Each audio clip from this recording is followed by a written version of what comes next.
Greetings and welcome. This morning we began with a lesson where we looked at John chapter 2 at the story of Jesus turning water into wine. And we talked about how physically Jesus performed this incredible miracle. But if you're looking for the signs in John, you're not supposed to just talk about what you physically see, him turning water into wine. But that physical action is actually a sign or a signal of something deeper and more spiritual, of something more significant with an even deeper meaning. And so we looked at how the water into wine not only physically helped save a marriage and showed the goodness and compassion of Jesus, not only was it a physical miracle which showed the power of Jesus and his connection to God, but also symbolically it's representative of the fact that there's a new age coming. Something new and something exciting is arriving on the scene in Jesus. And that's one of the reasons why it's such a great first sign, because it's showing you that Jesus is about to bring something completely new. The water that Jesus turned to wine was filled in Jewish pots for purification rituals. But then when those things come to Jesus, they turn into the wine that saves the whole wedding. Jesus is what made them have their power in their beauty, and Jesus is what made them enjoyable. And Jesus is what turned them into something meaningful and significant. So I think the idea there is that there's a way things have been done, but in Jesus, the things are changing and they're actually going to get better. And that's what is representative by the master of the feast who says to the bridegroom, what you're supposed to do is start off with the good wine and then bring the worst out later. You started off with the worst and then brought the best. The idea of the parable is the best is yet to come. In Jesus, the water turns to wine. That which you had beforehand gets even better. And just when you think that everything is going to crumble, Jesus comes along and saves the wedding feast. Jesus saves the day. And so that's how the first sign is told in the Gospel of John.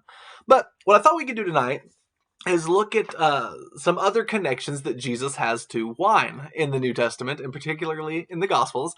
And when we do this, I think you can see an interesting point, and they all kind of have something in common or something similar. The idea is that Jesus is coming along, and he's doing something new. And wine is often the picture or the image of that. But as Jesus does this, the people tend to not like it. As Jesus does this, it causes controversy and it causes some dissent among those who see it. And so I want to look with you, if you have your Bibles, turn to Mark chapter 2. We're going to look at a passage in Mark chapter 2, and then we'll also make reference to a passage in Matthew chapter 11. But in Mark chapter 2, you have this series of conflicts that Jesus has. And in each of these conflicts, people see Jesus doing something and they question it. They see Jesus, for example, the first conflict in the very first part of Mark chapter 2 is Jesus forgives a man's sins. And you might be thinking, how can Jesus forgive a man's sins? That's something only God can do. If you've read your Old Testament, that's a God thing, is forgiveness of sins. And the scribes and Pharisees pick up on this. And they see Jesus said he forgave someone's sins. Who can do this but God alone? And so the conflict arises around that question. Who can forgive sins but God alone? This man is blaspheming. And then Jesus proves that he can forgive sins by healing someone and showing that the Son of Man has power not only to heal, but also to forgive sins. And so the first conflict deals around this charge that Jesus has committed blasphemy. He's claimed to do something only God can do. And it's also a subtle indication that Jesus is, in fact, the one who can do what God can do, because Jesus is, in fact, the embodiment of God on earth. But the second conflict is a little bit later on. And it deals with the fact that Jesus goes to Matthew's house, or to Levi's house, who happens to be a tax collector. And as he's there, a bunch of other tax collectors come around, and people who are known sinners are there. And so people watch that, and the question arises, a question that is the center of the conflict, which is, why is he eating and drinking with tax collectors and sinners? Chapter 2 and verse 16. And Jesus says, look, it's not people who are healthy and righteous who need a doctor. It's the people who are unwell. So Jesus certainly is going to spend his time around sinners, because those are the people most in need of Jesus. Then the third conflict is the one that we're going to focus on, is in verse 18 of chapter 2. Says, John's disciples and the Pharisees were fasting. And they came and said to him, Why do John's disciples and the disciples of the Pharisees fast, but your disciples do not fast? All right, so here the conflict is about fasting. The next conflict is chapter 2 and verse 24. Jesus' disciples pluck some heads of grain and they eat it on the Sabbath, and that's a big deal to the Pharisees who are watching. And the final conflict is in the first chapter, or the first couple of verses of chapter 3, where Jesus heals a man on the Sabbath. In that one, Jesus is the one who asks the question. Instead of them asking him a question, he turns it around and he says, is it lawful to do good on the Sabbath or evil, to save life or to kill? And the people are unable and unwilling to answer that question. So Jesus heals a man, and they go to decide in chapter 3 and verse 6 that they're going to destroy him. All right, so that's how these conflicts arise. But that one right in the middle, I think, is an interesting one. Chapter 2, verse 18, it deals with fasting. And notice that John's disciples are spoken of positively, and the Pharisees' disciples are spoken of positively because they fast. Yet Jesus' disciples aren't fasting. One of the things I think is noteworthy about this is the first couple of conflicts in Mark 2 are about things that Jesus did. Jesus blasphemed. Jesus hangs out with tax collectors and sinners. But as it turns out, it's really hard to pin stuff on Jesus or to find fault with Jesus. So where they turn to next are his disciples. Right here, it's his disciples don't fast enough. And then the next one, his disciples are picking the heads of grain. Why are they doing what is unlawful on the Sabbath? Like, you can't find problems with Jesus anymore. Honestly, even the second one, the problem is that Jesus is eating with tax collectors and sinners, but it's not like Jesus is being a sinner. They're just saying he's hanging out with sinners. Like,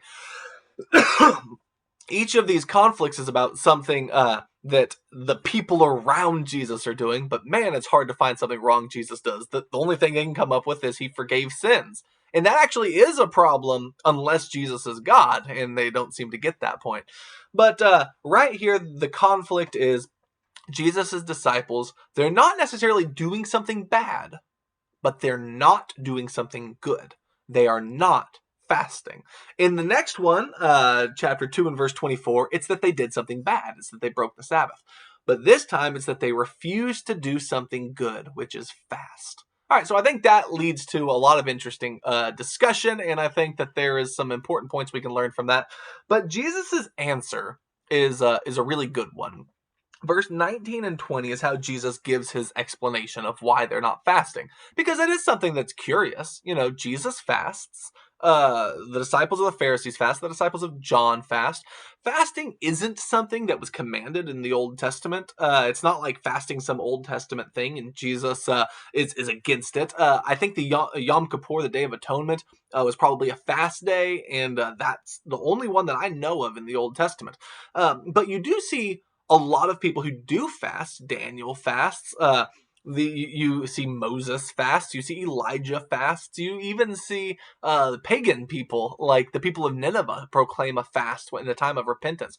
Fasting is something that's often done in connection with prayer. It's something that's done in connection with repentance. So it's practiced a lot, but it's not necessarily a commanded thing that you're supposed to be doing. But people did begin to see it as a sign of righteousness. In fact, in Luke, I believe, chapter 18, you have the parable of the tax collector and the Pharisee, who both go to the temple to pray to God.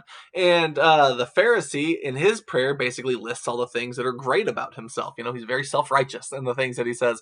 And one of the things that he mentions is fasting twice a week. Whereas, you know, this joker over here doesn't do any of the righteous stuff. And the sinful man, he's just on his face, you know, to the ground and saying, God, be merciful to me. And he's the one who walked away justified. But notice, if you were to say, what makes you righteous? If you were to ask that Pharisee, he would say, well, the fact that I fast and the fact that I do all of these things. He defined righteousness by fasting. And Jesus is not going to do that. So that's one of the areas where this conflict arises. They're saying, well, your disciples clearly aren't righteous because they don't fast like the disciples of the Pharisees and the disciples of John. And Jesus is going to respond by saying that you kind of missed the point of fasting a little bit. But verse 19 and 20, Jesus said to them, while the bridegroom is with them, the attendants of the bridegroom cannot fast, can they? So long as they have the bridegroom with them, they cannot fast. But the days will come when the bridegroom is taken away from them, and then they will fast in that day. So what Jesus says is, fasting is something that's done at a certain time and in a certain way. You don't just fast whenever to look righteous. That, like, Jesus is actually there with his disciples here on earth at a time period unprecedented in human history where God is with his people in a radically unique way. And Jesus is saying that's not the time for fasting. Like, if I were asked to be my best, my friend's best man at his wedding, and say he's getting married June 7th, it would be kind of silly for me to choose June 7th as my fast day. That's a day for celebrating. That's a day for enjoying a feast together with, friends and family, and celebrating my friend in his new marriage. Like, there's a time and a place for fasting. Don't fast at weird times or at inappropriate times. You fast when it's appropriate. And what he's saying is, for my disciples, this is the wedding feast. God is here with them. They're learning, they're growing, they're challenging. Like, now's not the time for them to start fasting. Now's the time for them to celebrate and to have a feast. Kind of like, Jesus at the marriage feast in John chapter 2. There was a wedding feast going on, and they ran out of wine, and Jesus didn't say, well, now's a good time to start learning how to deal with hardship. Like, he didn't say, hey, you know what? Water's a fine substitute. Don't let culture tell you otherwise. Jesus said, no, it's a wedding. It's time to celebrate. He makes the good wine.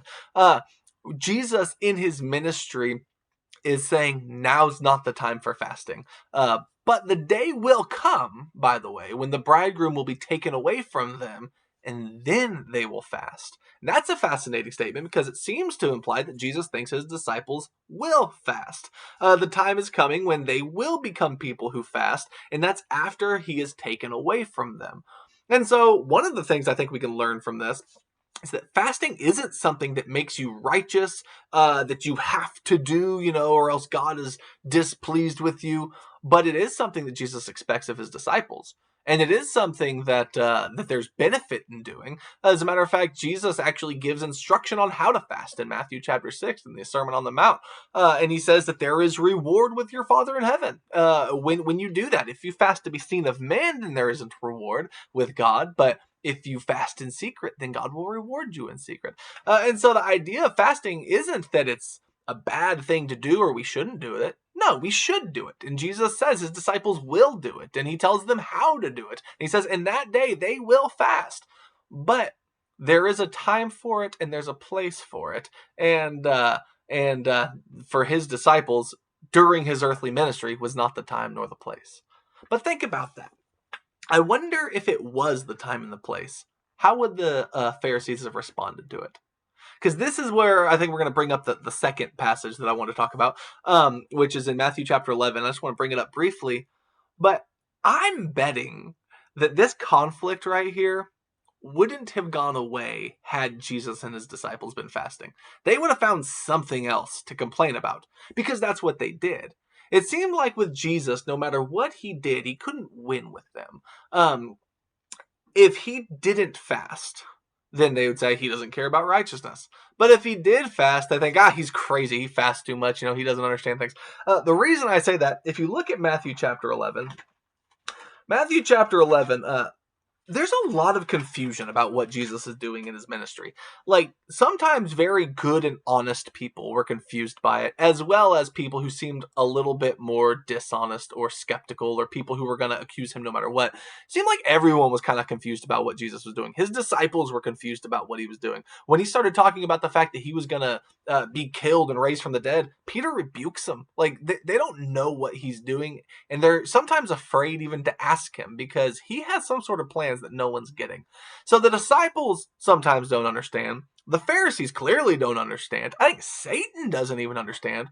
But even John the Baptist, he gets confused about what Jesus is doing. And while he's in prison, he sends some of his disciples to Jesus to say, look, are you the expected one or not? Like, we've been waiting, and you're not doing what we thought the Messiah was going to do. Now, we talk a lot when we teach through the Gospels, or at least when I teach through the Gospels, I talk a lot about the fact that what they expected of the Messiah and what Jesus was doing is that it doesn't match up very well. The reason I mention that is because I think that's kind of at the heart of pretty much every conflict that Jesus has, is messianic expectation versus messianic reality.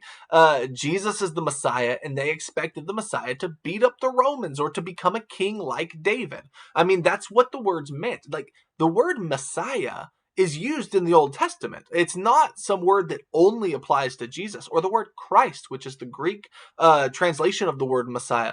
Now, like, those mean the same thing, and they're not only about Jesus. They're about kings. They're about people chosen by God for specific tasks and people who dedicate themselves to God in those things. And so, like, King David is called a Messiah. Even, by the way, Cyrus in Isaiah 44 is called the Anointed, which that's what that word is. It's the word Messiah or Christ. And so it's like God had a king chosen for a task. And so when you look through the Old Testament, that's what their kings were chosen to do. And they were supposed to set up kingdoms. And sometimes that meant war against your enemies, especially if you were being dominated by them. And so Jesus is claiming to be this Messiah. And so is he going to be like every other Messiah? No, he's like no other Messiah, and that confuses people. And so John wants to know what's going on, and so he sends his disciples, say, like, "Are you really the expected one?" And instead of Jesus answering, with just a clear yes or no, he gives a list of the things that he's been doing. A list, by the way, which comes from largely the book of Isaiah, and it kind of explains what the Messiah is all about. And he says, chapter 11 of Matthew, verses 4 and 5, "Go and report to John what you see and hear. The blind receive sight, and the lame walk, and the lepers are cleansed, and the deaf hear, and the dead are raised up, and the poor have the gospel preached to him, and blessed is he who does not take offense at me." Like Isaiah 29, Isaiah 35, Isaiah 61, like each of those things that Jesus mentions, some of your Bibles might even have them in all caps or some sort of designation to let you know that he's making reference back to Old Testament passages. And he says that because Jesus is saying these are the types of things that define the coming of God to his people. These are the types of things that define the new age that is coming. And that's what Jesus is about. Yet people are judging him not based on the new things that he's doing, but based on the way that they expected from the past. They're looking backwards at what they thought the Messiah should be, and then judging Jesus by whether or not he fits into that past mold. Well, do you remember Jesus turning water into wine? The water in those Jewish water pots of purification became something new and different and exciting. Jesus is bringing something new. And so you shouldn't judge Jesus in his new movement based on past molds of how you think things ought to be. And it seems like no matter what Jesus does, they're going to find some way to condemn him in that. Because as this story progresses, Jesus ends up saying some very good things about John, but then he compares John to the kingdom that Jesus is bringing, and John is the greatest man ever born among women, but he's least in the kingdom because the kingdom is new and is so much better than anything that comes prior to or before it.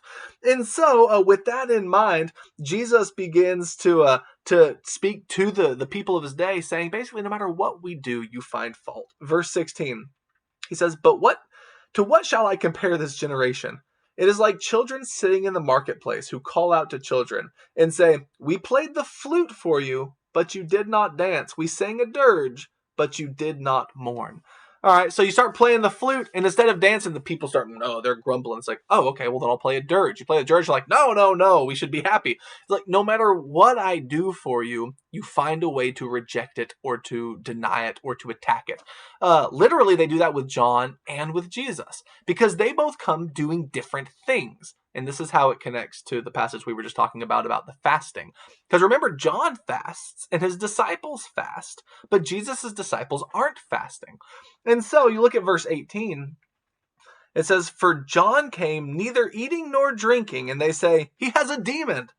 The Son of Man came eating and drinking, and they say, 'Behold, he's a gluttonous man and a drunkard, a friend of tax collectors and sinners.' And yet wisdom is vindicated by her deeds." Jesus is saying, look, you look at John and you don't listen to him. You say he's demon possessed because He's doing what you want him to do. He's not eating. He's not drinking wine. He's just he's more ascetic than Jesus is. But Jesus comes and Jesus does eat and Jesus does drink wine and Jesus does these things. And they look at him and they say, he's a glutton and he's a drunkard. It's like no matter what, they're gonna find fault with John. And so if Jesus does the opposite of John, they still find fault with that. So what do you want? Well, they want neither Jesus nor John. They don't want something new. They want what they're comfortable with. They want what they have control over. And that's what Jesus is not fitting into. Jesus turns the water into wine. Jesus comes bringing something new and exciting. And he says wisdom is vindicated by her deeds. Wisdom is not vindicated by the opinions of the scribes and the Pharisees. Wisdom is shown by what wisdom does. And when the scribes and the Pharisees look, they're missing the wisdom of God that is right before them.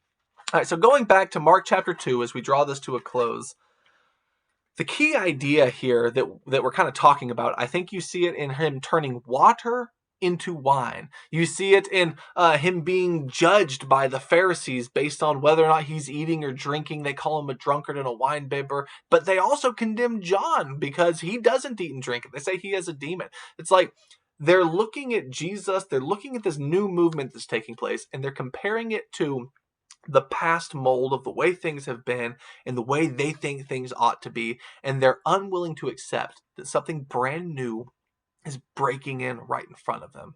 And so that's why Jesus ends this whole discussion, verses 21 and 22.